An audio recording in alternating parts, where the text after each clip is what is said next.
അങ്ങനെ നമ്മുടെ അനാമിക വേണുവിൻ്റെ ഒപ്പം കോടതിയിലേക്ക് ഇറങ്ങുന്നുണ്ട്. ആ സമയത്ത് അനാമിക അവളുടെ അമ്മോട് പറയുന്നുണ്ട്, ഞാൻ എന്ത് പറഞ്ഞാലും ശരി അനിക്ക് ഡൈവേഴ്സ് കൊടുക്കില്ല എന്ന് പറഞ്ഞിട്ട് ഇറങ്ങിപ്പോകുന്നുണ്ട്. എന്തായാലും എല്ലാവരും കോടതിയിലേക്ക് എത്തുന്നുണ്ട്.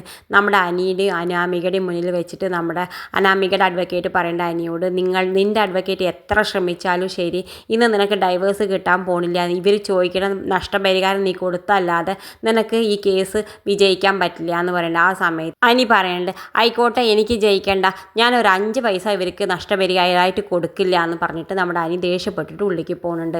എന്തായാലും പിന്നെ കാണിക്കണം നമ്മുടെ കോടതി കൂടുന്നുണ്ട്. ആ സമയത്ത് നമ്മുടെ നവീൻ വാദിക്കുന്നുണ്ട്, അനാമികയ്ക്ക് സ്റ്റെബിൻ പറഞ്ഞ ഒരു ചെറുപ്പക്കാരനായിട്ട് അടുപ്പുണ്ടെന്ന് ഞാൻ വെറുതെ പറഞ്ഞതല്ല, അതിനൊരു ജീവിച്ചിരിപ്പ തെളിവുണ്ട് എന്നൊക്കെ പറഞ്ഞിട്ട് നമ്മുടെ സ്റ്റെബിനെ വിളിക്കുന്നുണ്ട്. ആ സമയത്ത് സ്റ്റെബിനെ കാണുമ്പോൾ നമ്മുടെ അനാമികയ്ക്കാണെങ്കിൽ ഞെട്ടുണ്ട്. കാരണം എല്ലാ കള്ളത്തരും നമ്മുടെ അനാമികയുടെ പൊളിയെന്ന് നമ്മുടെ അനാമികയ്ക്ക് മനസ്സിലായി.